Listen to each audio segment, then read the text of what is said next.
Hello students, कैसे हैं आप सब। आशा करता हूँ आप सब बहुत अच्छे होंगे और इस लॉकडाउन का टाइम में भी आप अपनी पढ़ाई को बहुत ही अच्छे ढंग से कर रहे होंगे। तो जैसा कि कल हमने डिस्कस किया था क्लास 11 फिजिक्स के पूरे सिलेबस के बारे में, तो आज हम आते हैं अपने पहले चैप्टर को हम स्टार्ट करते हैं। तो आप सब लोग अपने साथ में अपनी कॉपीज पेन लेके बैठें और जो भी चीज़ें इंपॉर्टेंट है नोट डाउन करने वाली, जो भी डेफिनेशंस हैं जो हम बताएंगे, उन डेफिनेशंस को आप साथ साथ में नोट करते रहें और साथ में लर्न करते रहें, तो उससे वो आपको याद भी होती रहेंगी साथ साथ में चीज़ें। तो चलिए आइए स्टार्ट करते हैं अपने पहले चैप्टर को। जो पहला चैप्टर है हमारा, सिलेबस में भी आपने देखा है, physical world and measurement. Measurement नहीं लिखा हुआ है, आप लोग कॉपी में अपने लिख लीजिएगा, physical world and measurement. Okay, the very first topic of this chapter is science. What is science? How can we define science? Science क्या होता है? हिंदी में आपको पता है विज्ञान। विज्ञान का क्या मतलब होता है, कैसे हम इसको डिफाइन कर सकते हैं? तो बहुत ही सिंपल है। देखिए, it is the systematized and organized knowledge about the various natural phenomenas.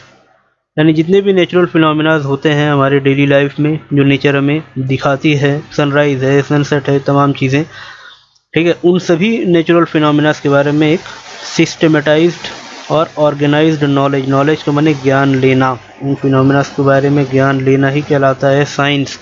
तो आप देख पा रहे हैं जैसे कि यहाँ पर लिखा हुआ है, संस्कृत में देखें तो साइंस का मतलब है शास्त्र, शास्त्र का मतलब ही होता है ज्ञान। अरबिक में देखें तो इसका मतलब है इल्म, इल्म का मतलब भी होता है ज्ञान संग्रहित करना, एक्वायर्ड नॉलेज। तो साइंस का बेसिक मीनिंग होता है नॉलेज, नॉलेज लेना, ठीक है।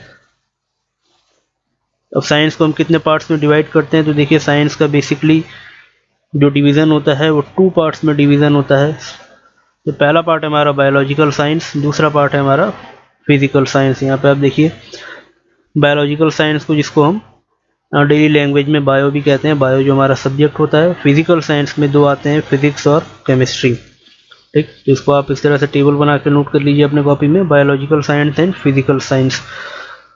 तो देखते हैं पहला बायोलॉजिकल साइंस क्या है, इसकी definition. It is the branch of science, it is the branch of science which deals with the behaviour of living things. ये नोट करना ज़्यादा जरूरी है कि लिविंग थिंग्स के बिहेवियर, सिर्फ और सिर्फ living things, living things it includes plant, animals, human beings, इन सभी के बिहेवियर के बारे में हम इसमें डील करेंगे, इस यानी स्टडी करेंगे, तो वो होता है बायोलॉजिकल साइंस। बायो का मतलब ये होता है जीवित, जैव, है ना। अब उसके बारे में नॉलेज लेना, ज्ञान लेना कहलाएगा बायोलॉजिकल साइंस। तो ये हमारा इसका पहला क्लासिफिकेशन है।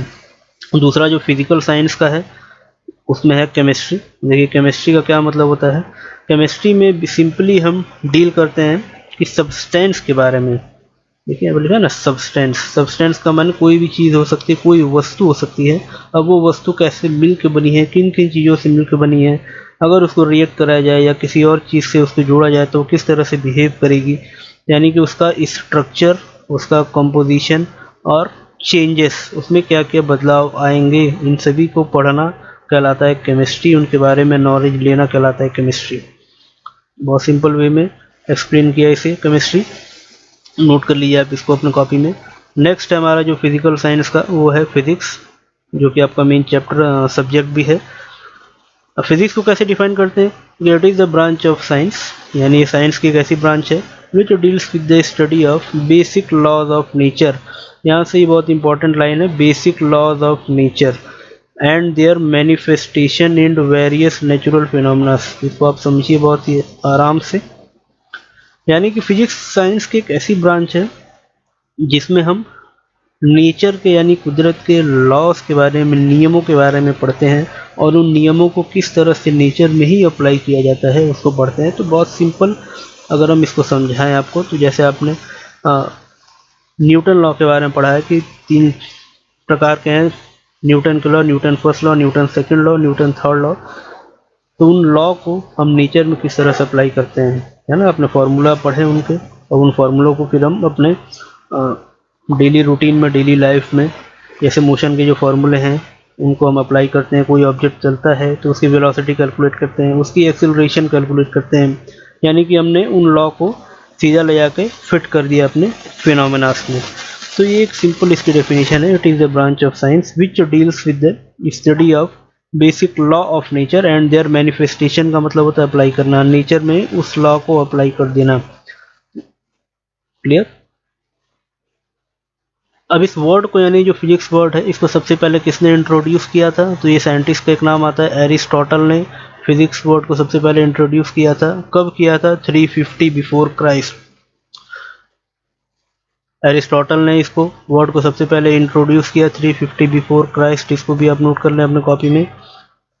ओके, नेक्स्ट अब देखिए फिजिक्स के कुछ एग्जांपल, यानी किन किन एरियाज में या किन किन क्षेत्र में ये जो फिजिक्स हमारा सब्जेक्ट है रादर देन बायोलॉजिकल साइंस, कहाँ का ये यूज़ होता है? तो देखिए space, concept of space, space का concept, time, motion, matter, energy, radiation etcetera, यानी इन सभी जगहों पर हमको फिजिक्स के बारे में फिजिक्स का यूज़ होता है, फिजिक्स के द्वारा ही स्टडी की जाती है इन सभी चीज़ों के बारे में। ठीक है, अब नेक्स्ट टॉपिक है physics in relation to other science, यानी अदर साइंस, जो फिजिक्स को छोड़ के हट के जो और अदर साइंसेज हैं उनमें फिजिक्स का क्या रोल है, दोनों आपस में किस तरह से एक दूसरे से इंटरकनेक्टेड होते हैं। तो ये भी जानना जरूरी है भाई, जो हम पढ़ रहे हैं सब्जेक्ट हमारा वो कितना इंपॉर्टेंट है उसका। ऐसा नहीं कि वो सिर्फ अपने तक ही सीमित है, वो अदर सब्जेक्ट में भी उसका बहुत बड़ा रोल होता है। अभी कह सकते हैं कि हम बिना फिजिक्स के अदर साइंस भी नहीं पढ़ सकते, ये आपस में इंटरकनेक्टेड होता है। देखिए आप देखिए सबसे पहला आप नोट करिए कॉपी में, मैथमेटिक्स। मैथमेटिक्स में क्या यूज़ है, या मैथमेटिक्स का यूज़ हम क्या करते हैं फिजिक्स में? तो बहुत इंपॉर्टेंट है, फिजिक्स में आप न्यूमेरिकल लगाते हैं। अब उन न्यूमेरिकल को लगाने के लिए हमको फॉर्मूलों की ज़रूरत पड़ती है, मैथमेटिक्स के सिंबल की ज़रूरत पड़ती है, साइन की ज़रूरत पड़ती है। यानी मैथमेटिक्स के वो जितने भी टूल्स हैं और सिंबल्स हैं, एडिशन हो गया, सब्ट्रैक्शन हो गया, मल्टीप्लिकेशन हो गया, उनके जरिए ही हम फिजिक्स के भी लॉ को प्रूफ करते हैं। इसलिए वजह से मैथमेटिक्स और फिजिक्स का दोनों में आपस में एक बहुत अच्छा इंटरकनेक्शन, एक लिंक है। जैसे यहाँ देखिए आपने लिखा हुआ है एग्जाम्पल में, कैलकुलस हो गया, अलजेब्रा हो गया, है ना। तो ये दोनों ऐसे पार्ट्स हैं जो कि मैथमेटिक्स के पार्ट हैं, लेकिन फिजिक्स में भी हम इनको यूज़ किए बिना अपना काम नहीं कर सकते, फिजिक्स में भी हमको इनको यूज़ करना पड़ता है। तो ये चीज़ें हो गई, यानी मैथमेटिक्स में हमने यूज़ देखा। नेक्स्ट हम देखते हैं केमिस्ट्री में। केमिस्ट्री में क्या यूज़ है इसका? तो केमिस्ट्री में देखिए, अब देखिए अब जब आप आगे पढ़ेंगे, आप क्लास 12 में भी जाएंगे तो कुछ ऐसे चैप्टर्स आएंगे जो कॉमन होंगे। एक एटम चैप्टर है, एक न्यूक्लियाई चैप्टर है, जो केमिस्ट्री में भी आप पढ़ेंगे, फिजिक्स में भी आप इसके बारे में पढ़ेंगे। और साथ में एक ऐसा चैप्टर होगा थर्मोडायनामिक्स, वो भी केमिस्ट्री और फिजिक्स में दोनों कंबाइन होगा। अब केमिस्ट्री में केमिस्ट्री से रिलेटेड चीज़ें उनके अंडर, एरिया के अंडर स्टडी होगी। अब फिजिक्स में एटम और न्यूक्लियाई के फिजिक्स से रिलेटेड, जैसे इनके फिनोमेना, रेडियो एक्टिविटी, जैसे न्यूक्लियाई है, इसका जब डिसइंटीग्रेशन होता है, डिसइंटीग्रेशन मतलब कि अगर रेडियो एक्टिव न्यूक्लियाई है तो जब वो डिसइंटीग्रेट होता है तो अपने अंदर से अल्फ़ा, बीटा, गामा रेस को एमिट करता है ना। तो उन सभी रेस के बारे में, उन सभी चीज़ों के बारे में हमको फिजिक्स में ही पढ़ना पड़ता है।